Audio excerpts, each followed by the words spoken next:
Welcome to the Atlanta Men's Workshop speaker and workshop recordings.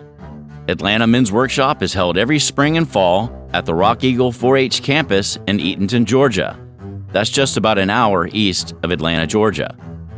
Please visit our website at atlantamensworkshop.com or see the link below to find dates and details to join us. Partial scholarships are available to those in need. We hope you enjoy this presentation, and we hope you will come join us at the Rock. Until then, we shall be with you in the fellowship of the Spirit, and you will surely meet some of us as you trudge the road of happy destiny. May God bless you and keep you until then. I cannot quit drinking. I cannot quit doing heroin, whatever that thing is, right?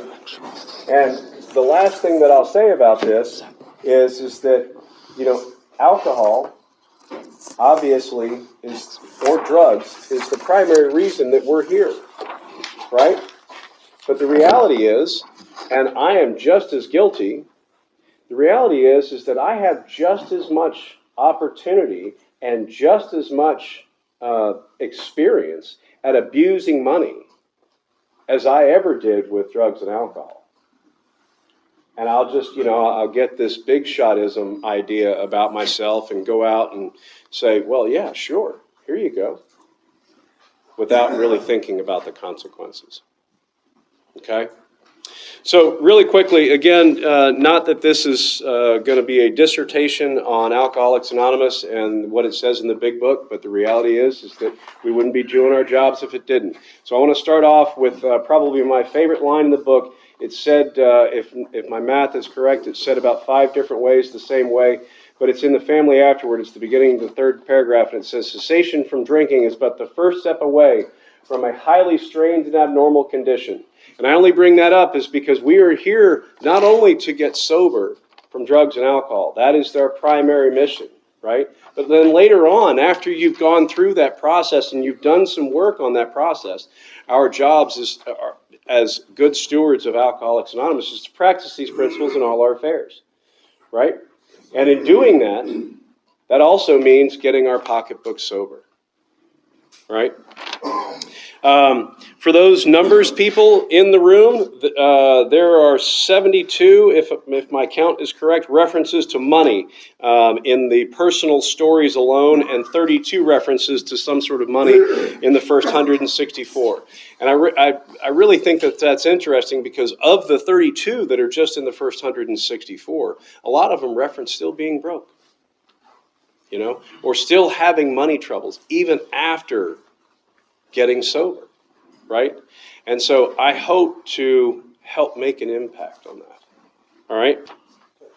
Let's see. I think we would be remiss if we did not even mention the 9 step promises, where it talks about fear of people and of economic insecurity will leave us. Well, how do we do that, right? I mean, it's one thing, Alan brought up the credit cards. It's one thing to talk about that, but, it's a whole other to do it. Let's see, page 88, we alcoholics are undisciplined, so we let God discipline us in the simple way we have just outlined. Again, pretty straightforward. And then on page 127, although financial recovery is on the way for many of us, we found we could not place money first. I just am going to finish up with that, and then we're kind of go into the basics about it. I wanted to finish up with that because, look, none of this is all in. None of this is one specific solution. We cannot focus our entire time on finances. But hopefully, if we have done what we said that we were going to do, we can focus enough of the practices and the principles, the program of the Big Book of Alcoholics Anonymous on our finances to keep us financially sober, and so that the financial fear isn't realized. Sound good? Awesome. All right. So you want to start with the any one of those? And then we're going to open this up to you guys too. Yeah, and this workshop is actually we are recording, so whenever you ask a question, we're probably going to repeat the question up here so that it can be part of the what you're buying whenever you pay $20 for the entire weekend. So that's pretty cool. So where's that fit in the budget? this guy, I like this guy. So, one of the other things that we're not going to get into is gambling addictions or money addictions. Oh. Do you guys have any more of those?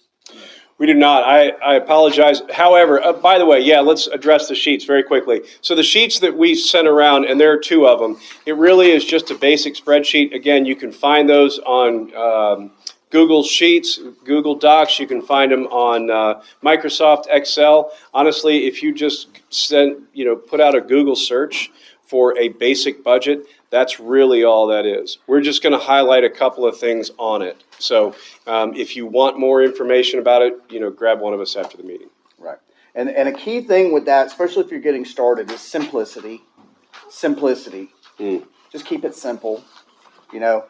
We all have basic categories that we spend money in. So let's just keep it simple. Again, we're not going to get into a high finance kind of conversation here. Maybe later on, but that's fine. Not here, but maybe later on in your life. Not here again. How many people know how much money they have? How do you know that? How do you know how much money you have? The bank tells you how much money you have. Awesome. That's a great point. How many people know what a check register is? All right. How many people know that their check register balance is usually different than your bank balance?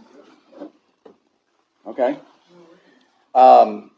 You figured out why that is? It's because things hit your account at different times, and so the bank balance is kind of like it's very unreliable. And I understand that. I really do. Like, there's no shame in that. What we're going to get to is we're going to start talking about a budget. Here is the next, like not this next, what I'm about to say, but next, and working off of that budget of what I have in my budget is what's important. You know what I mean? And that way the bank can do this and do whatever they do playing with the money. You know what I mean? Like they do stuff and whatever. But we work off of a budget. The thing one of the big things that I got started with here at this workshop back in 2014 was I didn't know where the heck my money was going. I had no idea, And so Paul M. Laid out keeping track of things, and this was before kind of credit, using debit cards and stuff like that was still kind of like a lot of people still used cash. So it was the suggestion for me that I really took to heart was start tracking what I was spending. And I have the notebooks at home. I didn't bring them with me, but I have composition books. I hope everyone has composition books. And I just kept that composition book for other things because this is a 10th step. This is what I'm doing, And so it's, I kept up with what I was spending, every dollar. I didn't keep up with the pennies and cents, okay? I rounded up for expenditures and rounded down for income. And that way dollars are easier to add and subtract, okay? And what I know, and I did this for 3 months, and I've got the books, and where I just kept track of things. And what I noticed was that there was basically like 6 or 7 areas where I was spending money. At the convenience store because I was smoking cigarettes, or convenience store, grocery, meetings. That's where I was taking money out of my wallet and spending it somewhere. The other suggestion that I heard then was that I implemented was cash. And in 2023, there's a lot of places that still take cash. I'm not saying that you do that. There are ways to manage that with a card, and I've learned how to do that as well. But it still came from. But that was when I got into budgeting. So keeping track of where I was spending money. Now, what I do with what I did with my wife actually when we were dating. She when we first started dating, I wasn't going. I'd already been doing this stuff for a while, and I wasn't really interested in. Being with a woman who was $22,000 in credit card debt and in debt and didn't know how to pay it off. That was not exciting when all my debt was paid off. And I really like her. You know what I mean? I like her enough to marry her. You know what I mean? But it also hit her heart too to change things. And so we sat down and I had her print out 3 months of bank statements. Okay, 3 months, and I had her take out 5, 6, whatever highlighters, and we went through and we started highlighting what those categories were. That's how we did it, because she just used debit card and Amazon and all that stuff. And so instead of like trying to turn around the Titanic, it was like, okay, well, we can kind of come up with a budget here because we know what you're spending, you know. And so there was areas like, you know, mortgage, insurance, groceries. That was a big one. She liked to get her nails done, getting her nails done, you know, and just things like that. But we came up with categories of what these things were. And she asked me, she's like, where do I put my nail, get my nails done? And I was like, you know, we're going to do that in what we call fun money. You know, that's what I call it, fun money. It's just expenditure money, money that I can spend at kind of, anyway. So we created some categories, you know, and that's how we kind of came up with what was important. Because really what's important to me, you can tell by what I spend money on. And what happened for me, that was her. So what happened for me, though, whenever I started going to the bank and getting $100 in cash instead of just swiping a card, and I had a little envelope, and I was really like OCD about it. But I would, every time I pulled $20 out and paid for something, I wrote it down, you know. And then whatever I got back, and then I ended up stashing a lot of change, you know, which was pretty cool. Because anyway, so that was the stuff that was important to me, you know. And so that was where out of what I was spending money on, what was very interesting about that was that whenever I had to write it down, I ended up not spending as much money. When I had to dip into my envelope and pull out that cash, and I think about it, you know, and I'd be like, do I really need that? Because it's easy to swipe, you know, it's easy. Sometimes it's just way too easy, you know. And when I was at the place where I needed to get away from swiping, you know. And so having to track what I was spending, having that extra step, that extra layer against that, even if you want to do it with, you know, having an app or a spreadsheet, but there's an extra layer of, if I swipe this for $2.87, that means $3. So $3, and then I got to do that extra thing because we're trying to create, where's the money going, you know? And that was my first step. And I spent, you know, 3 months doing that before I even created a budget. Now, the way I did with my wife was, my girlfriend at the time was, we sat down and printed the last 3 statements, and we came up with some stuff. We came up with a budget pretty quick. So, did you want to jump in, or am I? Oh, well, I mean, I'll jump in next. Go ahead. Okay. You're good. And so that's how I started looking at the tracking part. Like, where's the money going? Because I didn't know. Because I pull up at Burger King and that blew my mind. And then the whole thing of, well, my bank says this, and I know there's money, you know, I know that there's bills that are going to hit, you know, and then I've got subscriptions. We got subscriptions. Everybody's got subscriptions, right? That, by the way, I predicted in 2008 that that's exactly how they were going to nickel and dime us to death, was subscriptions. And I have about $150 worth of subscriptions a month myself now, you know, but it doesn't nickel, but it's in my budget to spend that much, you know, and I know, you know, you see what I'm saying? So, but it was, I gotta be knowing where my money's going, you know, and that was super important. One element that I do want to say is kind of going backwards just a little bit is that this isn't my money. And from Chuck C's book, New Pair of Glasses, that book that we gave away in the raffle, if you haven't read it, read it. Big time. And he doesn't go into money too much, but he goes into employment, and he goes into the fact that this is all like these are part of the, you know, money. He's part of, you know, it's his money. It's God's money, higher power's money, you know. And so and there was a point in my sobriety prior to that I stopped working for the man, and I started working for that man, you know. And things started really revolutionizing for me, you know. And so keeping that stuff in proper perspective was super important. So that was backtracking. So now it's tracking the money and knowing where it's going. Chris, please. All right. And why don't we wrap up at least this part? So the other part about this is that it's not necessarily all straight out of the big book. It's also out of the traditions, right? So we're obviously talking about the seventh tradition, right? And so for those of you that I'm sure have heard this, a lot of people think that the big book is how we operate the program in the rooms of Alcoholics Anonymous, and the 12 traditions are how we operate the program maybe at home. Similar kind of circumstance, right? And I wanted to read this. So obviously the first sentence, self-supporting alcoholics, whoever heard of such a thing, yet that's what we have to be.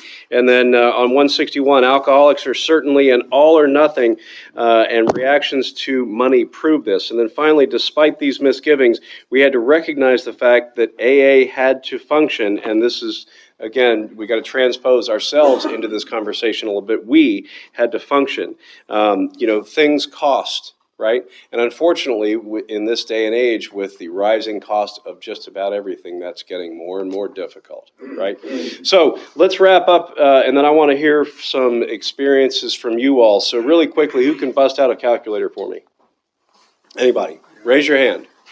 Yes, sir. All right. So if you would multiply 550 times 6.5, what is that? 3,575.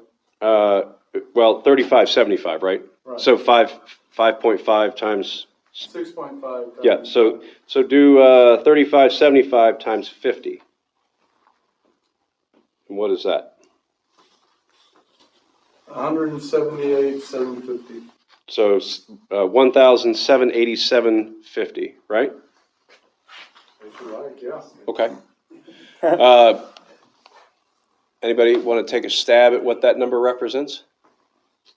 Compound interest.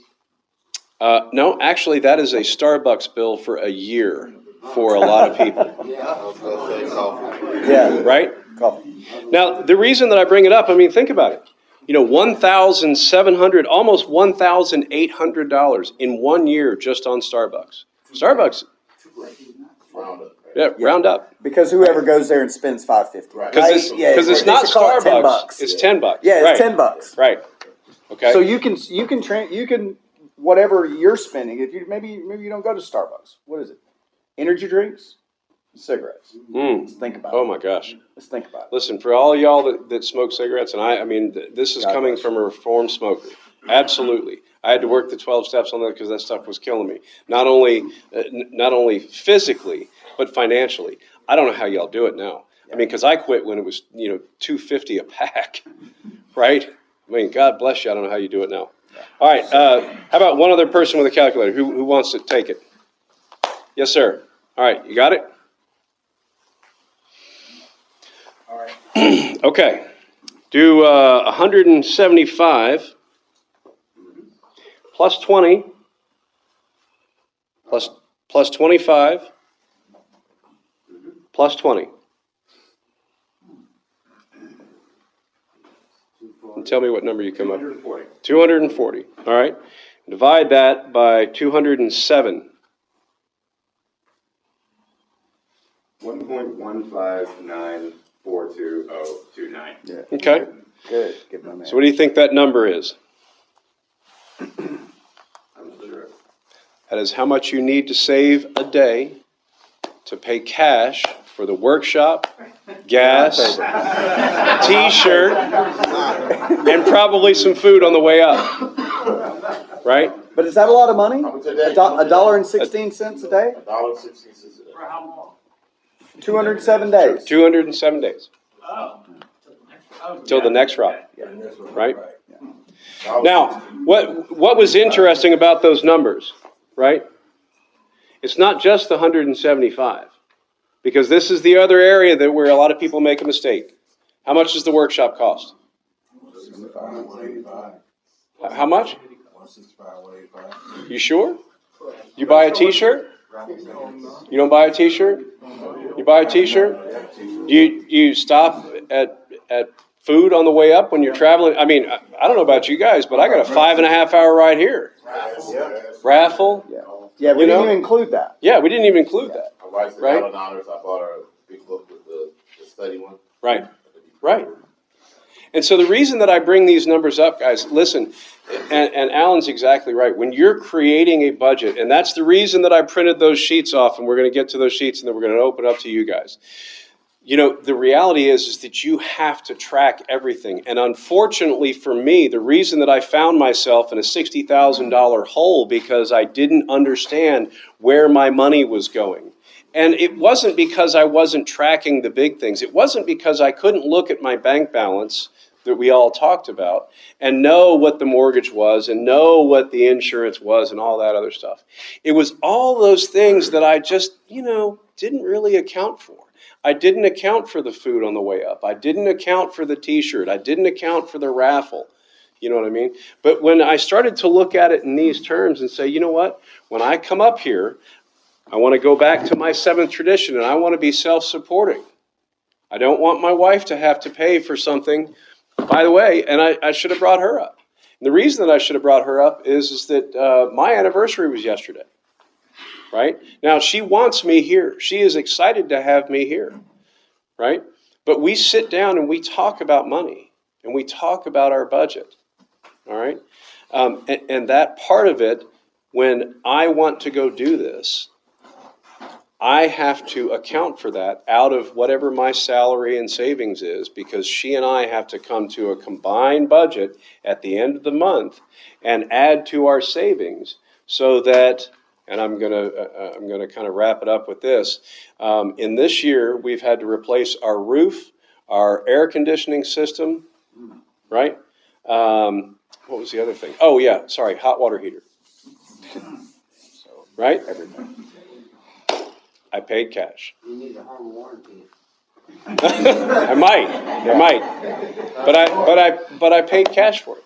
Yeah. Right? I was able to pay cash for it. And so on that note, whenever, as I started looking at this stuff and what I was making, where I was spending money and what's that? We need to turn this over to them too. Okay. Is, at the time when I got started, I was driving a, 15-year-old car that, what do you need to spend money on for 15-year-old cars? Repairs, right? Yeah, and not every month, but they come, right? And here's the thing: is that like Murphy's Law is that if it can happen, it will happen. Amen. And to this selfish alcoholic, it'll happen to me. And the thing is that what I noticed is that if it can happen, it'll happen. Expenses. So those things that Chris talked about for me, I started setting aside, I just picked some number of, and I think it was $50 a month because my mechanic's in the program. He's actually here and he does me a good deal. But either way, $50 a month set aside for car repairs. Okay. For the rock, for me, it's, I like to spend $300 for rock registration, and the $125 goes to gas and food, and maybe buy somebody else's breakfast because I enjoy doing that stuff, and then putting money in the basket and all that stuff. So what I kind of realized is that for me to have a really good time, I wanted to do that. It was important to me. My AA group, when I first started, it was like, this was 2019, and if you ever seen the money thing in your AA group, it's like that people have been given $1 for like 40 years, So it's like, okay, I started off at $2. I don't give $2 now to my home group. I'm glad for Venmo, because now when I sit down and pay my bills and do my budget, I send, I give first. That's what I do. Okay, and so. And as things started getting straightened out, and as I started making a little more money, I was able to start allocating a little more money to different things. So one of the things that is super cool is that when I had the money, things stopped happening. The uh-ohs. Mm-hmm. You know what I'm saying? Maybe you don't, but it's like this. One of the first goals that I aimed at was getting $1,000 in cash. Mm-hmm. Okay, and I didn't do that in one paycheck because I didn't make that kind of money. So it was $100, $100 until I had an envelope with $1,000 in it. And the crazy thing is that stuff stopped happening. What I noticed is that people who have nothing, stuff happens, and stuff is catastrophic.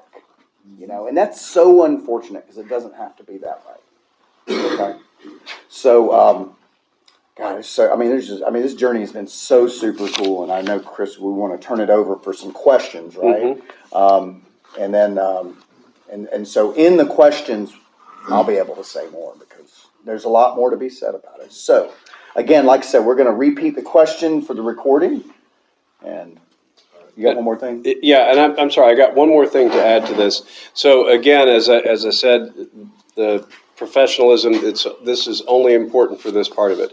One of the things that we failed to touch on is that part of your tracking your spending has to be tracking your saving, right? And so it is generally speaking recommended that you keep anywhere between 6 months to, depending on who you are, 18 months of what you have to spend on a monthly basis in savings.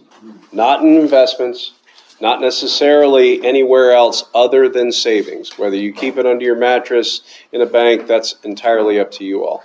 But the reason for that number, again, the higher the number, the more problematic, right?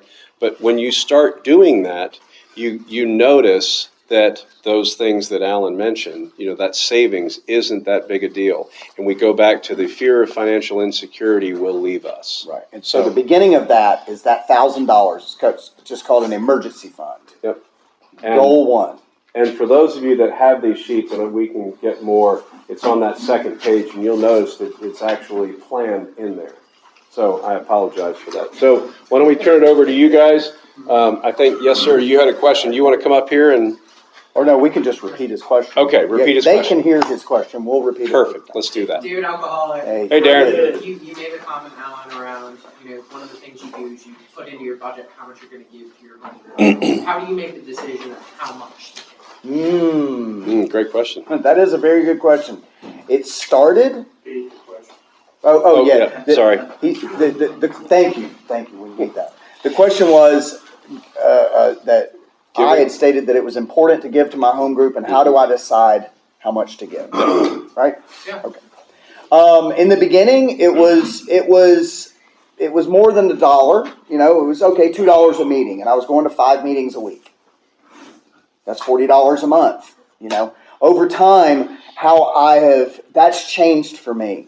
AA has given me a lot, a life that I could never repay. The Rock has given me a lot, And so what I did was I stayed at one level until my debt was paid off, first of all. Right. Okay? That was critical. I had student loan debt. Okay? Paid my student loan debt off. The very first thing I did was I got my $1,000 emergency fund.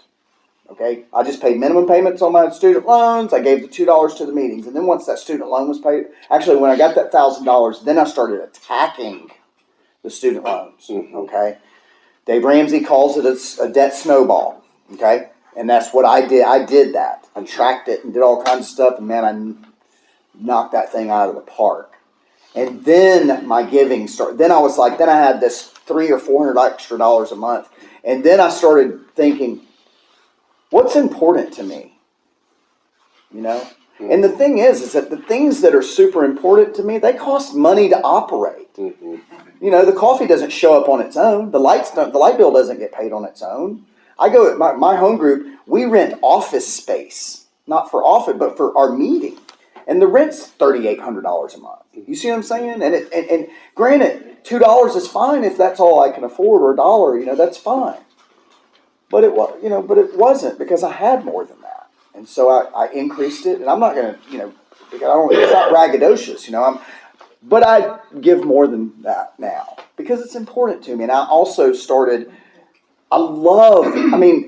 If you've ever bought somebody's lunch, if you ever notice somebody in the grocery store, you notice a single mom, okay, who has groceries and stuff in her cart, and then you see her at the checkout counter taking stuff out.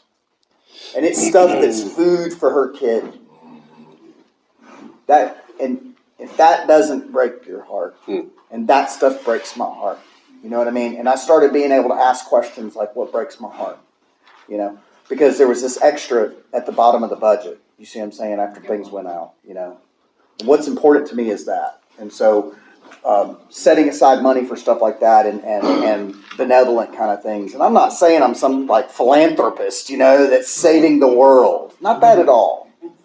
But it's important to me, So does that kind of answer your question? Well, and I think just to add one thing to that. So, you hear a lot, particularly when we talk about the scholarship, right?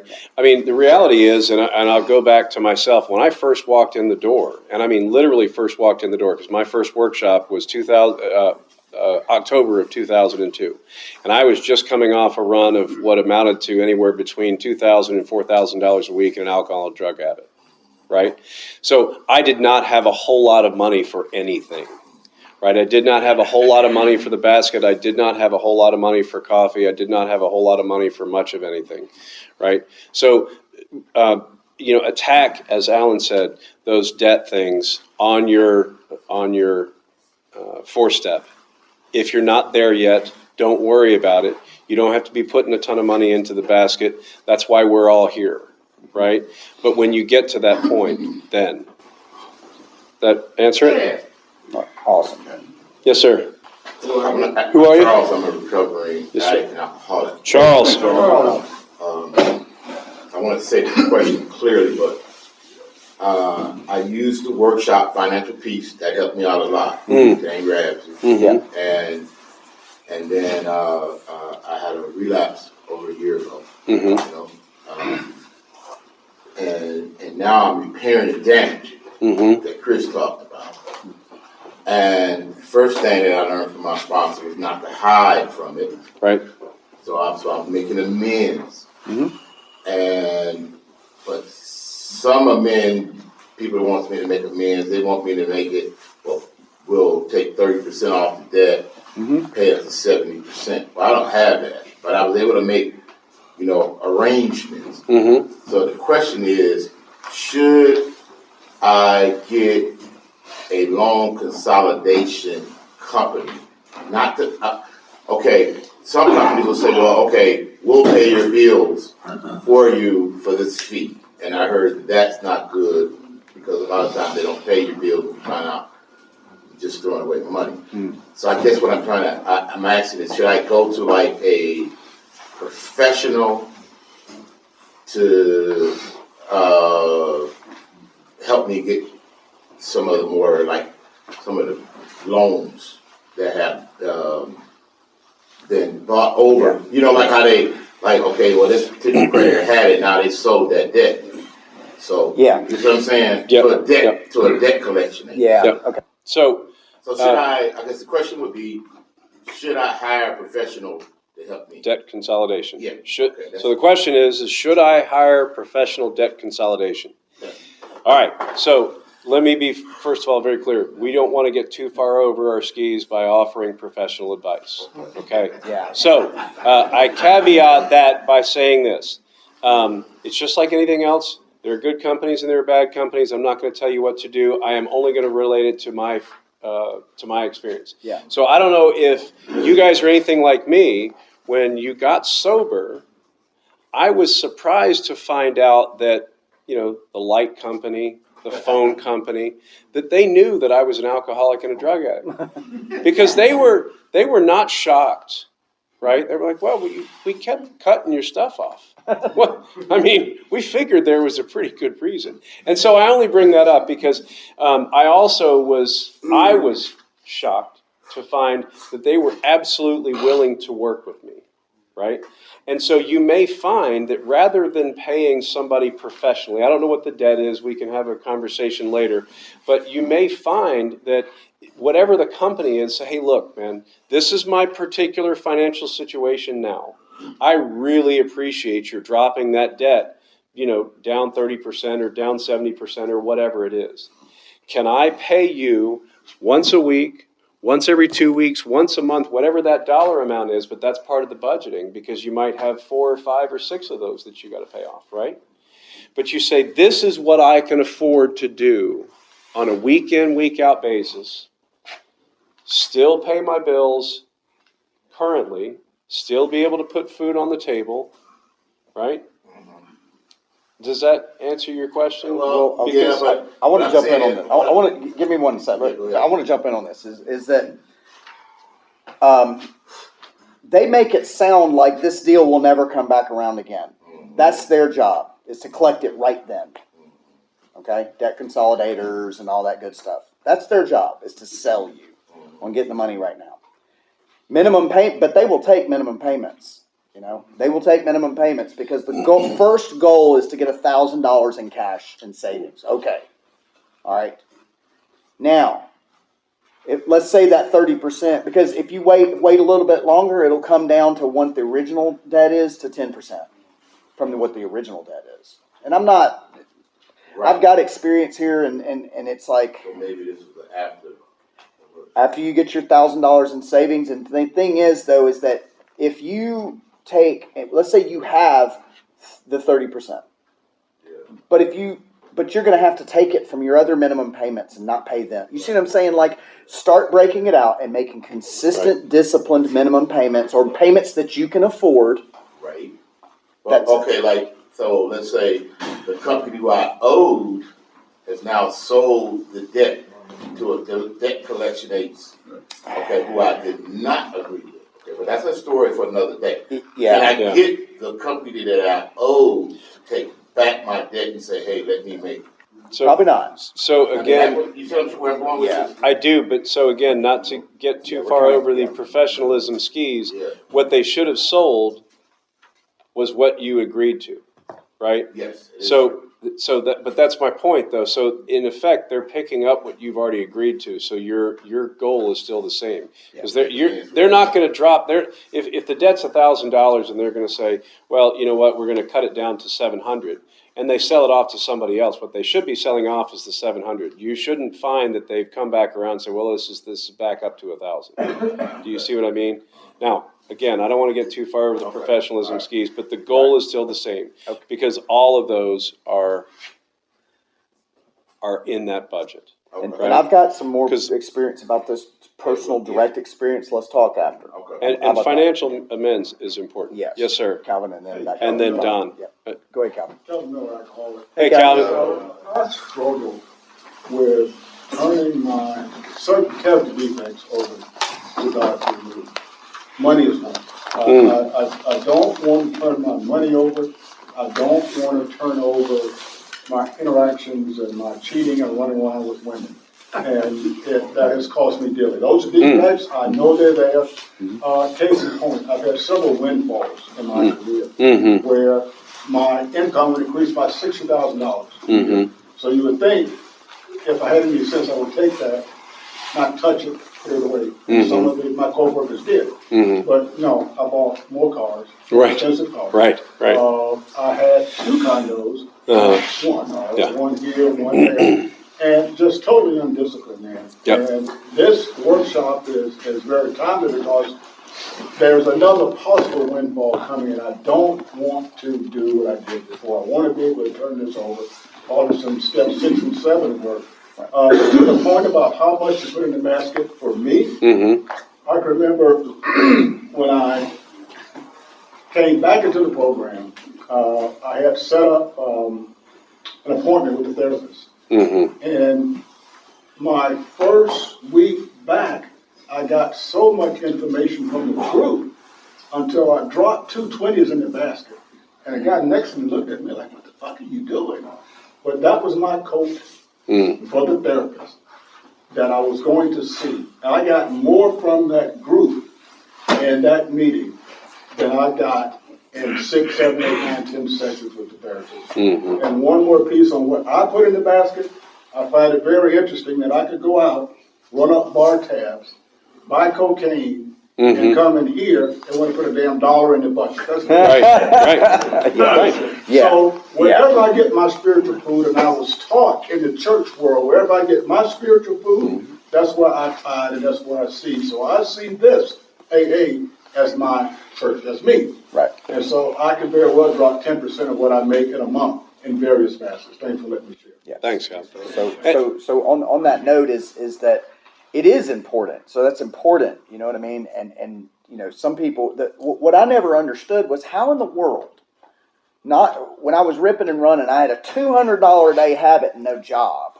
You know what I mean? And if you add up, if you do the math, it took a long time before I had anywhere near that kind of money sober. It's like, where'd all this money come from? And I've heard a lot of alcoholics say that, is that they seem to have a pile of drinks when they were out there, but they get in here and it's like, where's all that drink money? And it's like, it kind of evaporates. You know what I mean? So, for some reason, so we've got, so anyway, so Don. Hey, and Don, I'm sorry, hold on one second. Let's do this hitter style. So you're 1, you're 2, you're 3, 4, 5. Remember your numbers, by the way. You're 2. Yeah, you're number 2. Yeah, you're number 2. Okay, remember your numbers. Don, I apologize. Hit it, sir. Yeah, when I was in the grip, right, I used to always get chunks of money. And I purchased certificates of deposit because I know if I had the cash, I'll go through. Yep. But what would occur is I cash in the CDs after a week, right? So hypothetically right now, I may be getting a chunk of money, and I want to find out your opinion, Chris. Okay. The advantage of doing it, having the payment made, and then converting it into an LLC, what would be the advantage or the disadvantage? The advantage and, the question is, what would be the advantage of converting what you're doing into an LLC? Is that the question? Instead of putting it into a personal account. I understand. And converting that into an LLC? The advantage and the disadvantage of that is that my answering that would get me fired. And listen, no, I'm being serious. And the reason I say that is I cannot get over the skis when it comes to talking professionally. But what I would suggest, and this is for everybody, whether you're starting small or starting big, talk to a professional. The first person you talk to is some sort of financial advisor. So if I have to make that choice, do I go to a lawyer first or do I go to a financial advisor? Well, no. I'm saying it doesn't really matter because you're going to talk to both, right? And if you're going to talk to a financial person that's worth their salt, whether it's a financial advisor, whether it's a banker, whoever that is, if you're talking to that person that's worth their salt, they're going to say, hey, listen, you need to consult with an attorney as well. Okay? But you are going to have to talk to both. And that's about the limit of the answer that we should give in this venue. Right, and I can jump in because I won't lose anything if I. Yeah, you go right ahead. Yeah, exactly. Yes. All right, John. For the record, Chris has moved Yeah. This is Alan Lyon. I mean, damn. Yeah. So personally, I use. So any of these brokers, so I use an Edward Jones broker, and I can go into his office and sit down, okay? And he doesn't charge me to come in and sit in his office. He's not an attorney.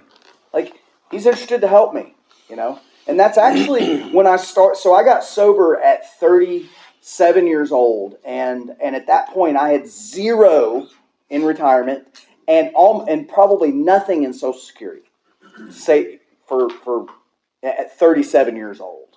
And so I started hammering on, and my company didn't have a retirement plan, a 401k, and so I started doing an IRA myself, but and it was with my Edward Jones broker, and it was a little bit every paycheck, you know what I mean? And I gave, you know what I mean? So let's say that to say that, and I have a great relationship with my broker, and you could go Merrill Lynch, you could go, it's not some way out there. Like, these are human beings that have offices right down the street from your house, seriously. And it's worth going to talk to them about it. And, because at the end of the day, they're managing your money and they want to, But I want to reiterate what Alan said, but also finish off by adding one thing. The one person that I failed to mention in that is a professional tax person. CPA of some sort, right? Because again, regardless of the financial person that you go to first, doesn't matter. If they are good at what they do, they're going to recommend an attorney. They're going to recommend some sort of tax advice accountant, right? Mm-hmm. If you're not already working with one of those, because you are going to have to talk to all three. That being said, let's bring this down to, as I said, this applies whether you're making $200 a week or $2,000 a week, right? If you are making $200 a week and you're having a real hard time putting ends together, right?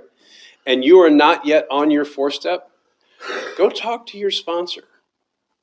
And if your sponsor doesn't know, if your sponsor is a good sponsor, they're going to say, you know what, I don't know the answer to your question because I haven't experienced that, but I do know somebody who has. And they're going to point you in the direction of somebody that can say, hey, listen, how do I make these financial amends? And I'll use my story as a real quick example. I had the bright idea of going to pay off my dealer. Yeah, see, that's the exact same response that my sponsor gave. I said, listen, I need to go pay off my dealer. He said, no, stop it. Yeah. Yes, sir. David, definitely alcoholic. David. Yeah, definitely, David. Thanks, guys, for being up there. I'm, about 3 years working the program and whatnot. My life is phenomenally greater than it was when I came in. But what's stomping me, kicking my ass, is the financial piece. Mm-hmm. I have people around me that seem to be know something that I don't, and I cannot, for the life of me, figure out like what email they got, what book they read. Like, I make money. I'm not a $1,000 but I'm okay. But on the 1st and the 15th, it's kind of like how it was when I was drinking. Like I was broke in the second. Yep. And my money's going somewhere. Mm-hmm. And I've sat down a couple times with people that I trust, that love me, regardless of my, so that's another story. But I just don't know where to start. Like I have the questions in my head, like, I think I want to do that. But then once I go to my people, I get discouraged, and I'm just like, you know what? At this point, fuck it. Like whatever my money's gonna do is gonna do.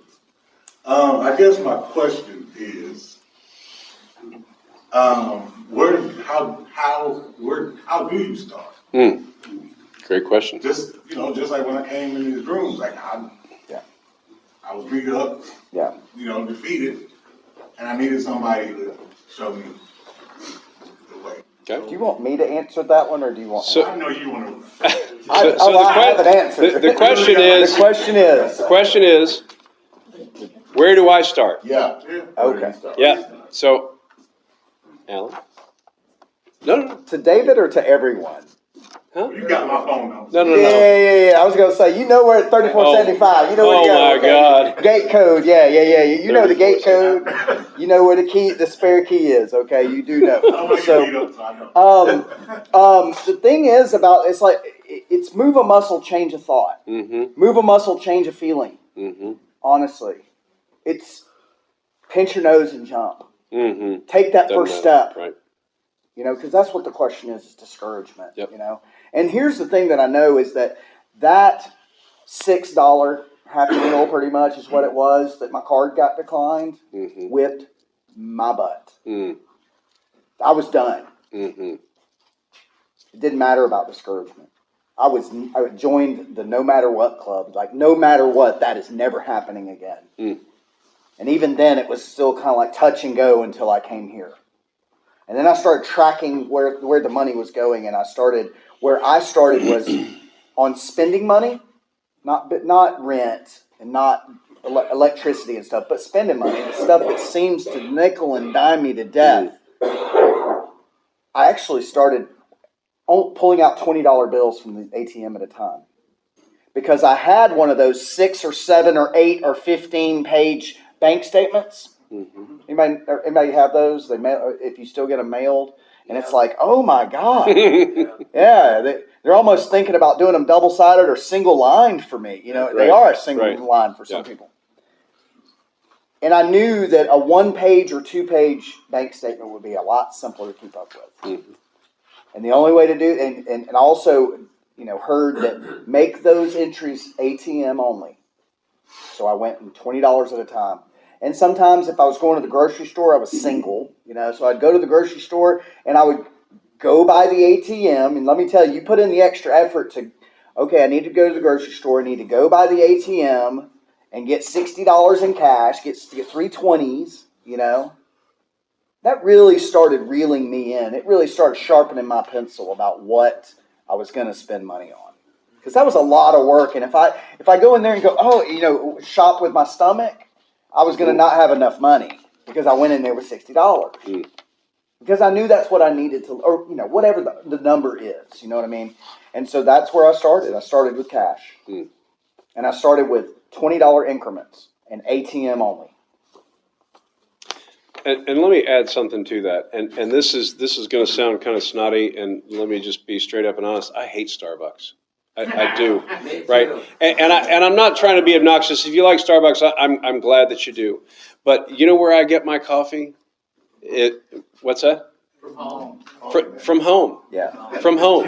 And when I'm traveling, really, the easiest place to go is like Quick Trip, right? And I'll tell you why I like Quick Trip, and this is just me being, again, obnoxious. My coffee has to taste like the bottom of the coffee maker from my very first home group, like it's been sitting there since yesterday, right? Do you know what I'm saying? But listen, I only bring that up because we talked about it earlier.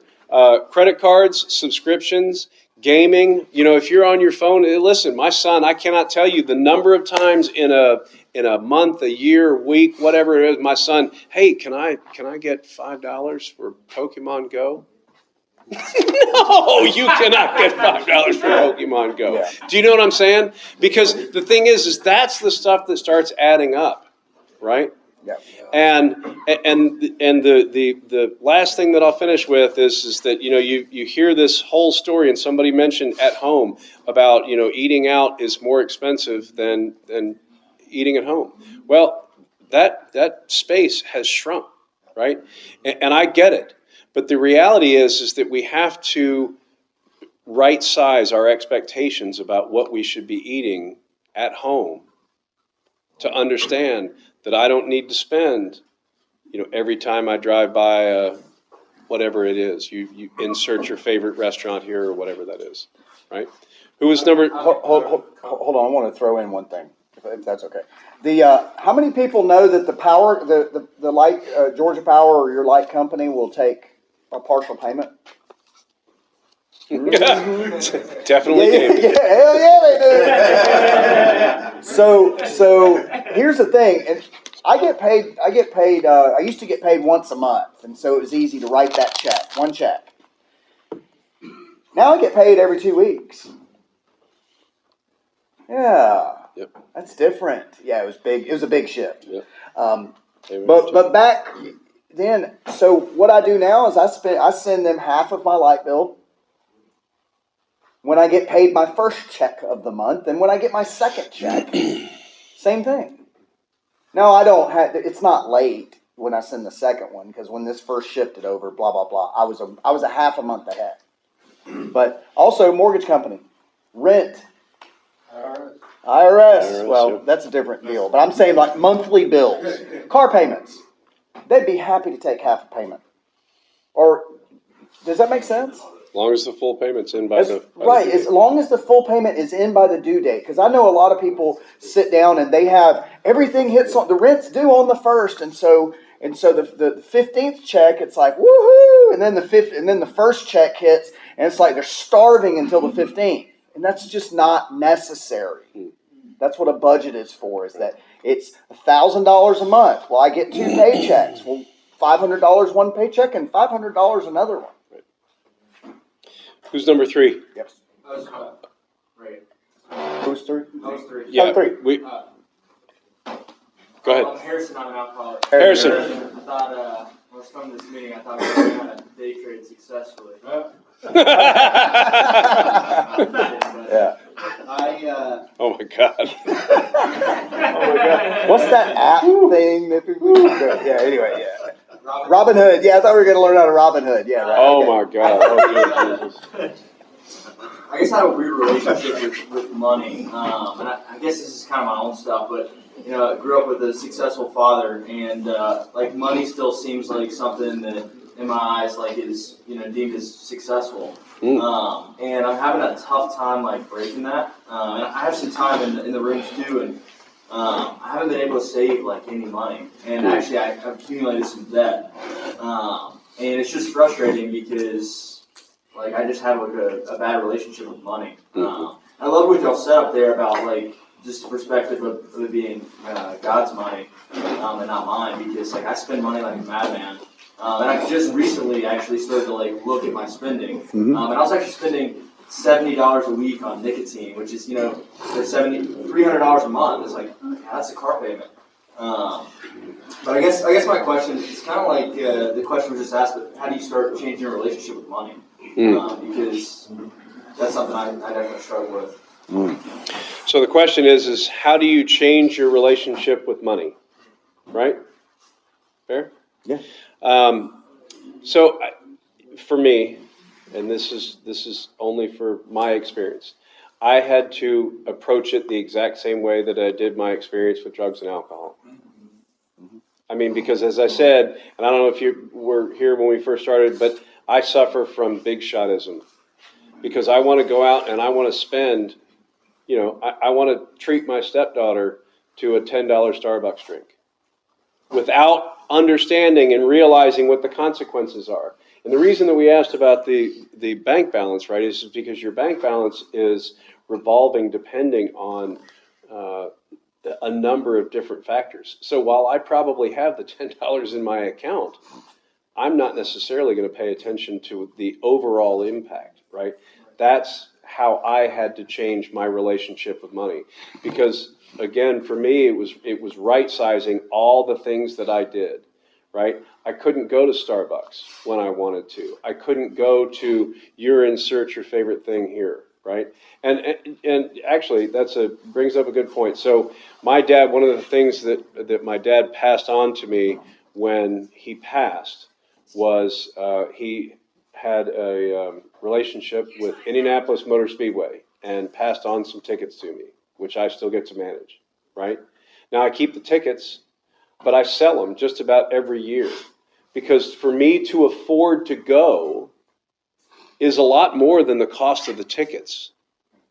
It's the gas, it's the hotels there and back, it's the food, it's the, and next thing I know, without even looking at it, I've run up a $2,000 or $3,000 or $4,000 bill because all I started with was $220 tickets, and that's the relationship changer. It's not two $120 tickets. It's all the other stuff. Yeah. Does that help? Yeah. So, whose money is it? You repeated what I said. Is whose money is it? Here's the thing: is that when I took a third step, I decided at that point I had a new employer. And I didn't do all that when I took my third step. I'm saying that has unwrapped itself. And so what that looks like is that, God, this is your money. And I'm just grateful that I get to do this. Because at the end of the day, none of us deserve the life we have. I don't deserve this life at all. Should be under the jail, banned from everywhere. You know what I mean? Like, none of y'all should be around me. Like, it's crazy. Like, it's like, and that's very apparent to me. And the thing is that how do I know somebody's grateful? Is how they act.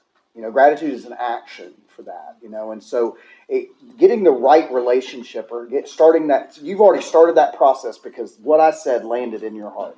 And you asked the question. Right. That thing is going to keep beating around in your head as you leave here. Okay? It's some prayer, and it's what. God, what do you want me to do here? You know, because, you know, at some point in sobriety, we all have to stop living for today as if tomorrow will never come. You know what I mean? That's that childish piece. That's that immature piece, you know? And what it's helped me do is start looking at, I mean, I tell my money where to go now. I tell God's money where to go now. When I sit down and I pay the bills at 1st and 15th, okay? I'm telling it where it to go, telling it where to go. It's not telling me where to go. And right now, currently, me and my wife, we're telling our money to go in the savings account so we can go to Mexico next summer. Mm-hmm. Yep. Instead of our money telling us, you can't go anywhere. You know what I mean? Like, you can't go anywhere. But enjoy all that Starbucks.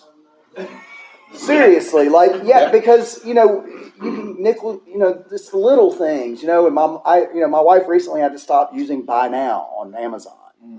Okay? You know, and because that's real. It's like, oh, I need that. And then all of a sudden we've got 3 of them in the closet. It's like, seriously? You see what I'm saying? So it's because it's not ours at all. Because I'm not my own, you know, kind of stuff. And it can get real. And this journey for me has been an amazingly spiritual journey. It's like, where does God and money mix? You know, people say, God and money don't mix. And I'm like, really? Because there's so much discipline and faith. You know, I have to trust some principles, some sound, wise principles. And when I start enacting those things into my life and become obedient to those things, my faith grows. Who thunk it? You know? Yep. Yeah. So it's more than, that's back to what Chris said in the beginning. It was, you know, more a cessation of drinking is just a first step. There's a lot of things. A total overhaul has to happen. You know what I mean? And, you know, just don't drink and go to meetings. I mean, that's pretty good, you know. It's pretty good, you know. You'll stay sober that way. You might be broke and not in any relationships, and, you know, you might be walking eventually to the meeting, you know, and, you know, in some old shoes, you know what I mean? Like, that may happen too, but you'll be not drinking and going to meetings. And there's just more to it. And I want you to have more, and the people that I talk to, I just want them to have more.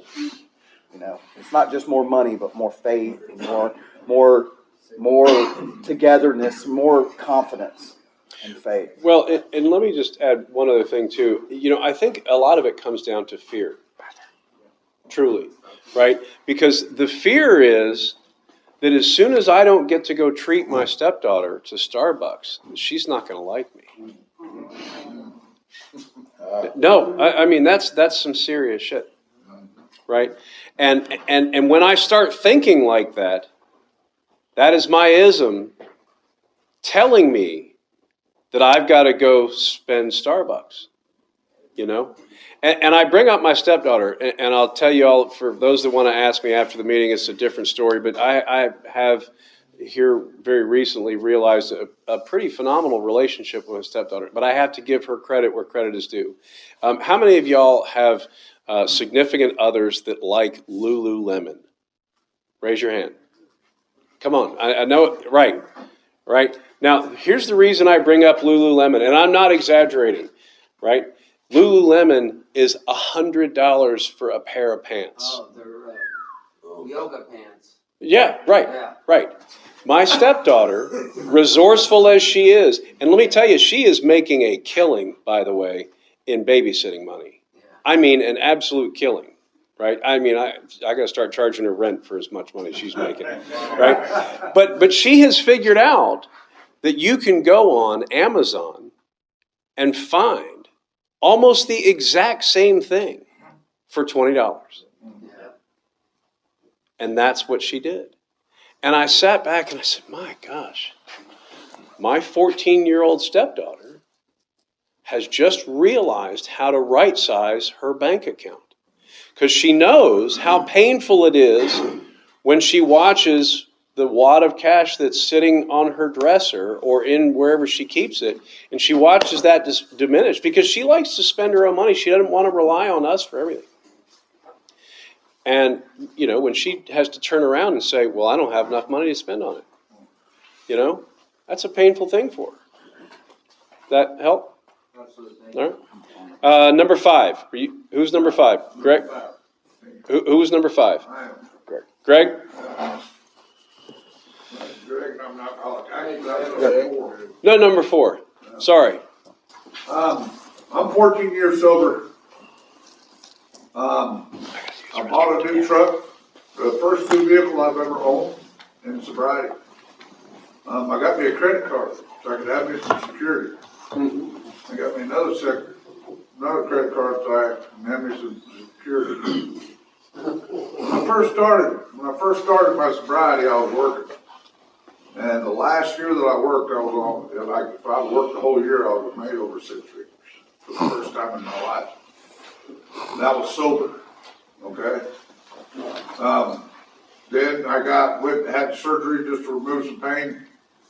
And I came out of there and they said, you're done working this shift. You cannot do your job anymore. So, I was paying my credit cards, my car payment, and everything. Then I learned how to do it on disability, And I was paying it off. But sooner or later, when you go into the store, I probably got 16 or 17 cards now. Okay? But when you get to a certain point, your debt to income ratio takes a shit. Then the credit card companies that you've been so faithfully paying every month starts dropping your damn limit down to where your card is maxed out, not due to no problem with yours, but because they've decided to drop your payment. So you go from 45% to 90%, because they wanted to. So it was all going swimmingly, I took out a loan with the bank, a personal loan, just to build some credit with my bank, I paid it off. I went in there, I was gonna do a debt consolidation loan. Then people won't pay me a dime, won't loan me a dime. I just paid off the damn personal loan for $6,000. They won't give me $100. I paid my truck off. They won't finance it. Credit scores. I had credit scores of, 750 before COVID. Now I'm looking at, I just looked at it, I think it was 605. Okay? Within the last 8 months, it has dropped down there. Now I'm looking at, I'm $28,000 in debt. I'm making my payments, but I'm using my whole damn check to make all payments. Okay? So, and I'm buying shit that I just don't need. And I know what it is. And so I've got with my guys, but man, I want to let y'all know, hey, sober, we can get in trouble too. Amen. I was running along smoothly, man. I thought I had it made. Them fuckers, they know how to get your money. They do. Excuse my language, but they did it just right. It's got me in a tight spot, and I'm going to have to go get some professional help, I was suggested by some people to go to a debtconsolidation.org company. They're nonprofit, right? So I'm going to check on those and get some addresses. And I got good friends like you. I can make a phone call too. And but this is the journey that I'm starting. I opened it up. All my credit cards are gone. They're packed away. And I'm just going to start digging my way out of this. I get $2,200.50 a month. That's my income. And I'm just, okay. I get my check now. The Social Security deposited in your bank. The bank deposited in your Social Security early now. So I get my Social Security 5 days before. The hell, I'm broke 5 days before. I wasn't before. They know how to do it. I mean, just. They make these things, all right, I got the check early, man. Boom. No, you don't. It's funny as hell that I fell for it, I'm sober. I'm working my ass off. I'm helping people. I'm sponsoring people and shit. Man, this thing is powerful. Cutting, baffling, and powerful. It got to the point of where I was having problems. Okay, I wasn't thinking of drinking, but it damn sure wasn't far off. And I knew in that pain, in that little bit of pain that I was having, instead of letting it get to be big pain, bring it to the rock. Drop it off. Because every one of them credit cards is a rock on my back. It is. Every one of them. And now I got to pay the piper. Appreciate that. So, God, good evening. Thank you. Well, and I want to highlight one of the things that Greg brought up, because it does answer the professionalism question he brought. What was the website, what was it, .org? Yeah. Debt consolidation. Debt consolidation. Listen, please listen to me. I want you to do two things, and get out a pen and a piece of paper and borrow a pen if you got it, okay? First place is go to the Better Business Bureau. That is where you are going to research your debt consolidation. That is where you're going to research potentially your CPA. That is where you're going to research a lot of people, okay? The other one is FINRA, How to spell it?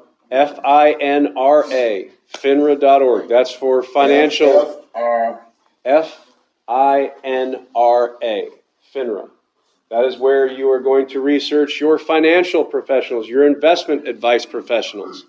Okay? You can go on FINRA and find out if they have ever been censured, if they have ever been fined, if they have ever been in any kind of trouble. You can find out a lot about it. You can find out how long they've been working, right? But also, go to your pastor, go to your sponsor, go to your friends, go to your family. Who is it that you work with that you trust with me to have these conversations? Because I'm in real pain, right? But please, and this is the only other thing that I'd say about it, please do not, and I repeat, do not follow one of the links when you Google something that says sponsored. Do not. That is not your sponsor. That is not your sponsor. And I will say that professionally. All right. Who was number 5 since you were number 4? Is there a number 6? There might be. What number? So, my name is Adam. Adam. 6? Yeah. So, my question to you is, my living situation is kind of set up to where I do save money. It's set up for me to save money. Yep. So what I do, I don't have any kids, I don't have much responsibility, so I go get, I figure, if you don't have enough money, work more hours, right? Mm-hmm. So I get an extra job, and that's what I do. I work myself to the bone, but with one of my jobs, I put up, I just save that.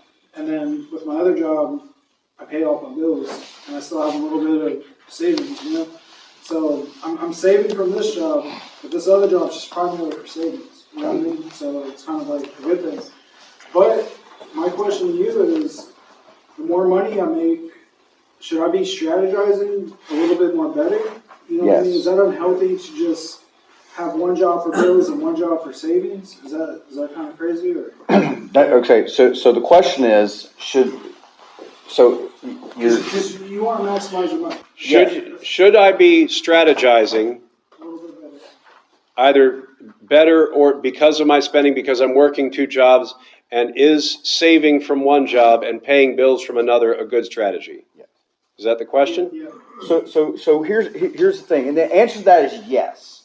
Okay, and what I've advised sponsees before is, if they're in a situation where, let's say they're living in a family member's house and they're not really paying much in rent, or if anything, or maybe they're helping out, but it's much lower than living on their own, and in a dependent situation almost, And I have a sponsee who's living with his dad, and he's making pretty good money and all this other stuff. And I'm like, yeah, but you're not fully self-supporting, declining outside contributions. And he's spending, and this is a 28-year-old man, okay?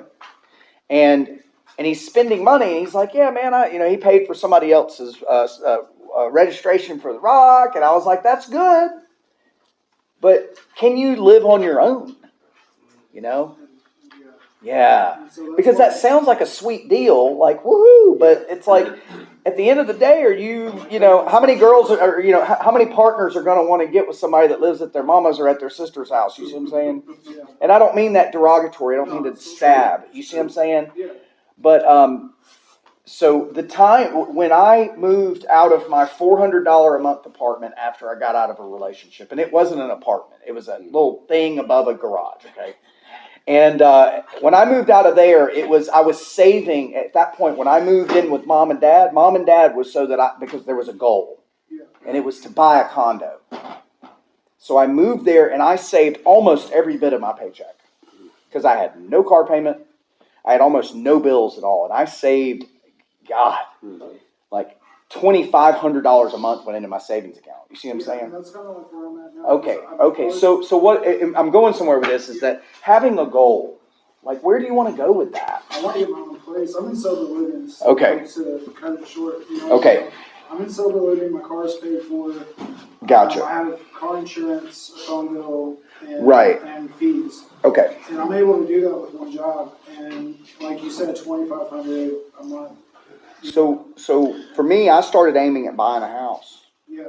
Okay. Or buying something, a condo or something, because, and it was super cool. What was super cool about that was that I qualified for a loan and I put 3% down or whatever it was, 3.5% down on the house, and I furnished the house cash. Mm-hmm. Dang, that was cool, bro. It was super cool to go into rooms to go and go, that's okay, I don't need your financing. I'm going to pay for it. You see, or wherever I was going into, you see what I'm saying? So aim at something and aim at a goal. And that's the thing I want to mention too about savings is that I heard this is that I don't budget. I don't budget so I can't. I budget so I can. You've heard that. See, that's the thing. You've heard all this stuff. Anyway, I budget so that I can. I aim somewhere because we're projectile people. Humans are projectile. We aim at something. We walk where our eyes go, pretty much. You know what I mean? And so whenever I've got something, like I said, that my wife wants to go to Mexico next summer. Next summer, we don't make the kind of money where we can just go to Mexico right now. You see what I'm saying? So we're starting to save now. Does that make sense? Yeah. And then that way we start crafting a number, and then it's like, well, we want to ride jet skis one day because that's pretty cool, And it's like, well, what is all that going to cost? And then we start looking ahead and going, oh, okay, what is it going to take? Is it going to take $300 a month? How long is it going to be? Is it going to take $100 a month, $150? What's that going to take? And I'll start aiming at something. So how close are we to where we need to be done? We got about another 15 minutes, and then we need to wrap it up. Okay. But I do want to add one quick thing, and I think we're remiss, and I think we owe you an amends. You are doing an amazing thing, which unfortunately not a lot of people are willing to do, and that's go out and get a second job to identify, because you identified that you wanted to start saving money. You weren't sure what it was for. That's fine. Yeah. But you went out and got a second job. Now, I bring it up because, look, all of us, myself included, if I want to earn more cash, I can. I can go out and get a second job. I can help build a friend's deck, whatever it is. Some of that's altruistic, but the reality is that you are to be commended for doing exactly what you're doing. And now you're going to start targeting, hey, listen, I want to move out. What does that cost me? I want to move out of sober living at some point. What does that cost me? And when you have identified how much you have in savings, because it might mean that I need to come up with first month and last month rent, I might need to come up with a deposit for the electric company, for whatever else. Furniture, yeah, exactly. And if you say that dollar amount, and this is now my suggestion and also based on some of my experience, but if you find out that dollar amount is $5,000. Just use an arbitrary number. If that number is $5,000, set your savings at $7,500, just in case something happens, something unexpected, right? And then you have done exactly what Alan just said. You've identified the target and you've moved toward it. Right, and the budget is about living intentionally. How many people stay sober on purpose? Right. Really? Right. Really? Yeah. No. I'm saying what I mean by that is that in the morning I get up and I pray and I spend about 30 to 45 minutes with God. Okay, that's intentional, and I'm not bragging on myself. What I'm saying is like, really is the question. Make sure that it's the things that we do. You go into your home group every time there's a meeting. You know what I mean? Like, are you answering those calls? Are you making those calls? It's the same thing. It's the same basic principle as being intentional. I had to learn some new tools to be intentional with, to apply the effort to. You see what I'm saying? And so that's what I mean by that. So go ahead, Chris. I'm Paul, out of Grateful Alcoholic. Hey, Paul. And I've got a kind of a Starbucks nightmare story for you. Okay. Yes. I can't wait. So my wife just loves Starbucks, and she loved going there and stuff. And I hated her going there, but you know, she's going there all the time. And I couldn't I just wondering why our bank account was going down so much. And I was just like, you know, it could be like, you know, Starbucks this much, but then when I looked at the bank accounts, what was happening is she was going there and we didn't have money in the account. So what was happening, we were getting overdraft charges on it. So bang, we're getting $45 charges on $10 cups of coffee. Yep. And this was happening on the regular. And I was like, babe, this shit is not happening. And I was highlighting this shit, and she was like, oh, you're kind of controlling here. And I was like, no, this shit's not happening. This shit's gotta stop, you know. Yeah. And she really realized, you know, she was realizing, you know, this shit's, you know, but the Starbucks stopped. Yep. Yes. Now she's not going there, rarely goes there. But I mean, we were getting hit, hammered, like big time, hammered. Yeah. Can I, because of what you said, yeah. and I don't mean to interrupt you, and I'll let you finish, but there is one thing that I forgot, and I can say this professionally. Go to your bank and have them set up, and banks call it different things, but have them set up a limit alert on your account. Yeah. And what that means is that she's going to go to Starbucks, or I'm going to go to Quick Trip, or whatever we're going to do as a couple, and somebody is going to get denied. And they're going to do it before you overdraft your account. Yeah. Because you actually a while ago, right, they have to be able to provide you with that. Yeah. Go to your bank, say, listen, we do not want to be charged overdraft fees anymore. I need to set up whatever tool you need to set up so that we are not charged. And if I'm done, then I'm done. Yeah. Yeah. I want to jump in here real quick. One quick thing. I mean, and right now, our status right now with our financial situation. Last one. You're the last one. We need some serious going over on our bills, and me and my wife seriously know that. Yeah. And what's happened is we didn't take off, you know, we didn't put that blocker on there on the overdraft, and for quite a few reasons. We're getting every month we are going over $1,000 a month on our bills, and Chase is letting us go over $1,000, and we are getting maybe about 4 or 5 overdraft charges, you know, for like $500, you know, bills, you know, another, you know, $600 ones, you know, big bills that we pay, you know, but I know we need to definitely hammer down on some of these things. A couple of things I wanted to ask about is, you know, one thing my wife is just like has a hard on about is insurance or automotive insurance for a car, not for if it breaks down. So she just has to. She thinks that paying close to $100 a month to a month that, you know, if it breaks down. And I'm saying, hey babe, you know what? Let's, instead of paying $100 a month if it breaks down, how about we put $50 in savings? Right. You know, instead of exactly. Instead of going overdraft, we're getting. You're right. We're in the. Right. We're in the red or the black, whatever you want to call it. Right. You know, already. Right. And then also there's home warranty. Yeah. I mean, home warranty is not as much. It's only $50, but I mean, we do have things that break down in the house, and that's kind of an iffy situation where you know things break down, and you know. So So I don't know, do you know the question out of that? Because I know what I want to say, but. Go ahead. Okay. I think there's a lot there. Yeah, there's a lot there. Thank you for sharing that, because I feel that pain, and I know that y'all are going through some stuff.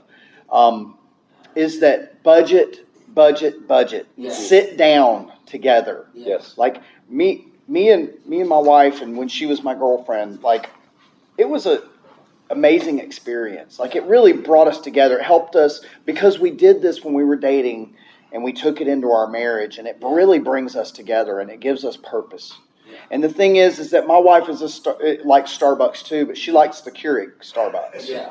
And she likes to go to Starbucks sometimes. You know what I mean? Like, yeah. But the thing is, she likes the Amazon too. She likes the Amazon. Okay, so very specifically, it's like we have a grocery budget. Yeah. Okay?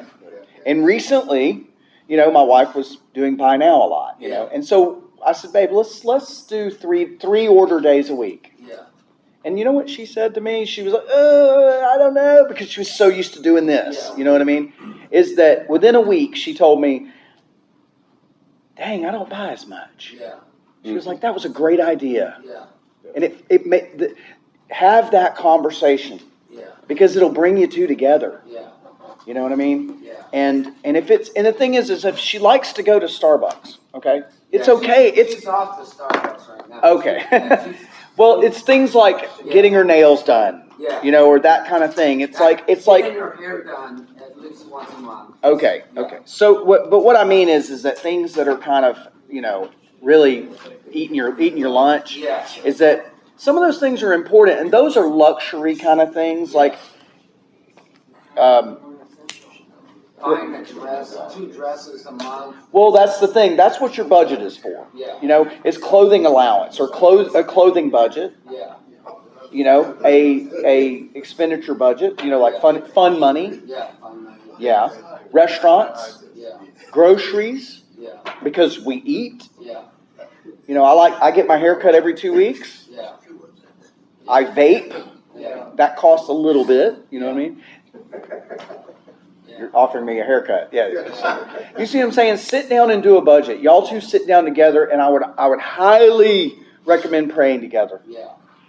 And being willing to know, like you come together that you're both on the same page and you're both aiming at the right thing. I'm gonna. Okay. Right. You think that the car situation is way better to save the money? Yeah. Than because you know what, you still have a deductible with that thing, and then so hold on. Yeah. Hold on to that thought. And the only reason I say that, we've got one more question, but I want to answer yours specifically maybe after, because there's a bit more math involved, and I want to share it with you, and I think it'll help you. Okay. Because I know what you're getting at, and I know the reasons why, and there are good, bad, and let me just tell you something that I tell all my clients, right? Okay.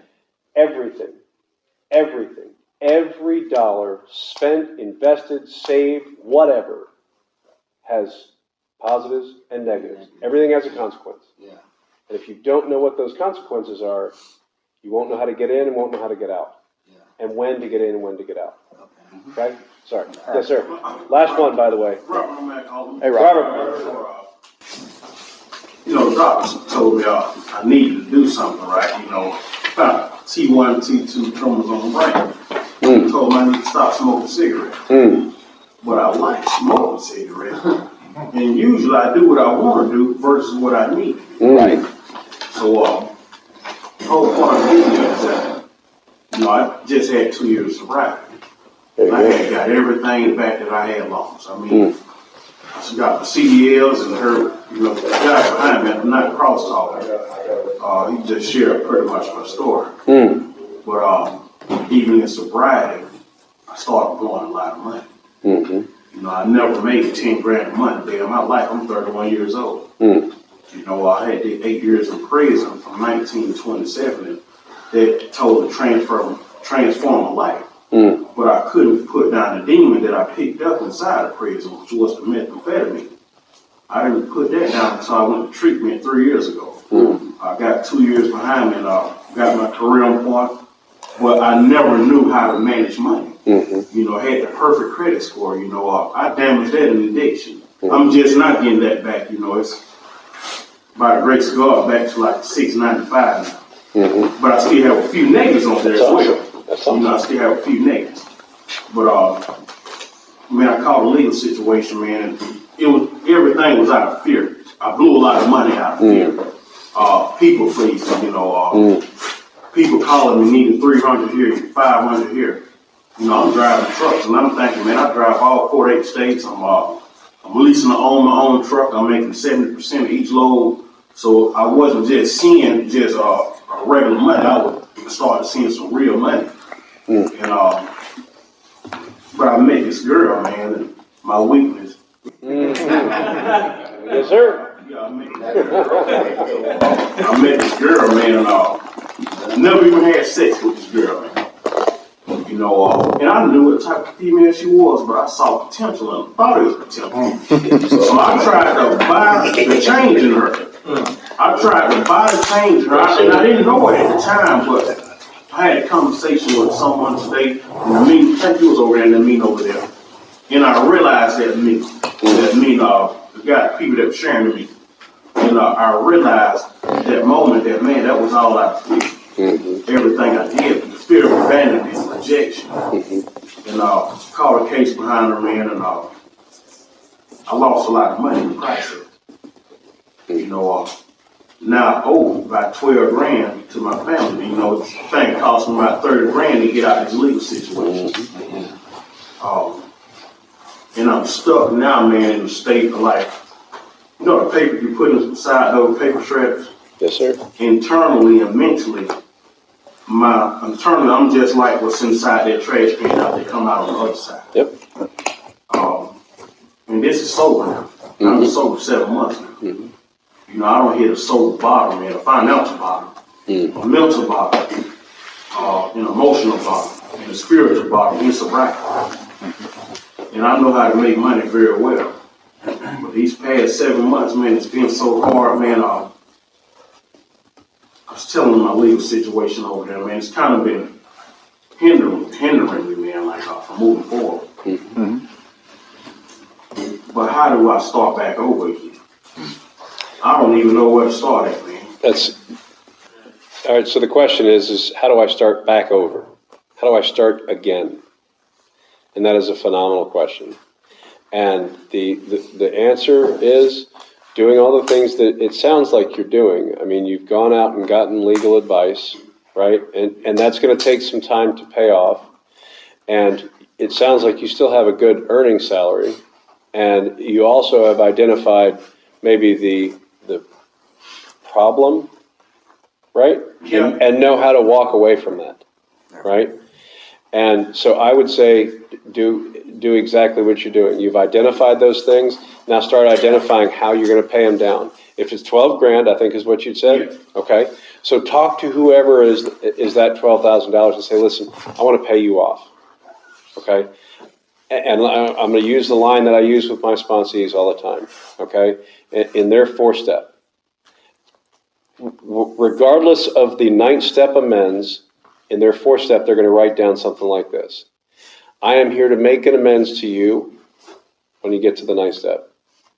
And if it is within my power to do it, I am here to do that very thing. Right? And let me tell you why I say that and why I caveat that by doing that. Because you can walk up to people and say, hey, listen, I owe you 12 grand. I'm here to make that financial amends. What do you want? Well, guess what? The interest has been running. I want 20. Well, guess what? That's not within my power to do. Do you know what I'm saying? And so it's got to be realistic. But you go to that person and say, listen, I want to pay you off, and this is what I think I can afford a month to pay you off. Does that answer your question? So I'd say maybe start there, right? The other thing that I would do, and I wrote it down up here because I wanted to talk about it because it's absolutely crucial. But I would start by praying with your sponsor, pray with a family member, pray with your attorney, pray on your own, right? And that to me has centered me in just about everything that I do. And I only bring it up because we've had a lot of people talk about spouses. We've had a lot of people talk about significant others. Whether you're dating somebody, whether you're married, doesn't matter. Pray with that person because it's a joint problem. In your case, it's not a joint problem. It's a you problem. But pray with your sponsor. I have immense fear. God, this is killing me. Where do I start? And it has been my experience, and based on some of the faces that I see in the room, probably yours included, you will be amazed before you're halfway through. Yep. And that's not an exaggeration. That is 100% true. Yep. That's where I would start. Does that answer your question? Yeah, it does. Okay. It kind of does, man. It's just been a phenomenal experience for me this whole weekend, man. Yep. And listen, we can I'm happy to sit here. I have literally essentially 30 minutes until the next meeting. Well, listen, I have one question specifically for him because he boy. mentioned his situation. Oh, boy. Yeah. Okay. Real quick, and then we're going to wrap. 6 months, well, last year, I graduated college, man. I did get my degree in business administration. Cool. Now, I'm $12,000 in debt with my family. Right. But I'm also like $14,000 in debt with these student loans. Now I'm trying to figure out what's the best way going about paying them off. Sounds like they're both at the same, so the debt snowball that wouldn't necessarily apply. So what you've got is you've got student loans are interest-bearing loans, and they're going to have a minimum payment set up. Now, what I know, and you can check with the student loan people, but they, when I had student loans, for repayment, what they did was they did a graduated repayment scale. They gave me a 10-year term, and the minimum payment or the payment was 2 years of a certain amount, and then after 2 years, they increased it. And then they increased the payment because they would think that your earning would start getting higher and higher, so that at the end of 10 years, that'll pay that off. Okay, that'll get them paid. Okay, and those are lower interest rate loans anyway. They should be. The family, I wouldn't take them for granted. And see, the thing is that what happens is whenever I decided to start paying that stuff off, man, I tell you what, it's almost like when I decided to sacrifice what I needed to sacrifice to get where I was going, things started happening. And I'm not saying that God just automatically deposited extra money in my account every month. That's not how it worked. But what happened is that every time I sat down and I made basically being a good steward of God's money important, and sat down with the budget and sat down to pay bills every month, things started happening. And when I was keeping track of what I was spending and spending on budget and not going crazy, things started happening. And I paid that 10-year loan off in 3.5 years. No, was it 3.5? Maybe 4. No, I take that back. I'm sorry. It's like 5.5 years. That's pretty early for a 10-year note. So, and with family, it's like it's one of those things of trust in the process. You know what I mean? What would be a personal suggestion, man, for me, man? Man, I have a powerful addiction, man. Well, first of all, don't use. Okay. Women, man. That's women. Okay. That's women and pornography, man. Right.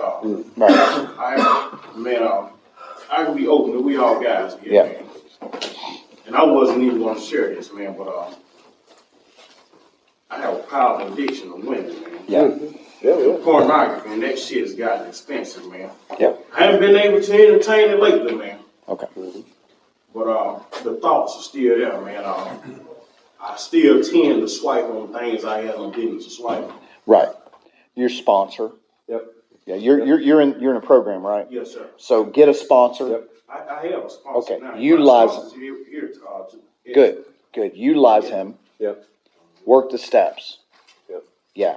And I won't get into necessarily my whole spiel on not looking at porn, but I will say, if get with your sponsor and do work the steps. Don't use. those are critical, because it sounds like when you use, all that stuff's out the window anyway. Yep. Right? Well, using one of the issue for me, man. You Well, know, but the important thing is, yeah. and it's the same thing. It's the exact same thing. Yep, it's the exact same, it's an addiction. So, Yeah. Well, we got to wrap up. yeah. Guys, thank you so much for the opportunity to 10 do seconds. this. Yes. Go. David Alcohol, Yep. I consult with power and utility companies in the customer and finance area. If you have an issue with the power company, go with the specific payment plan of here's exactly what I can do. And say this much per week. We don't want to cut off your power to environment. Yeah. Second thing, if you're looking for a digital option for doing your budget, there's an Intuit product called Mint, which will actually categorize your spending. It will tell you how you spent money and give you a predicted budget. That's correct. That's it. What's it called? Mint. And honestly, most banks have the same thing. MINT, yes. Yep. Guys, All right. let's circle up. Yep, let's circle up. Hopefully this has been helpful. It's good stuff. Yeah, really good. Good.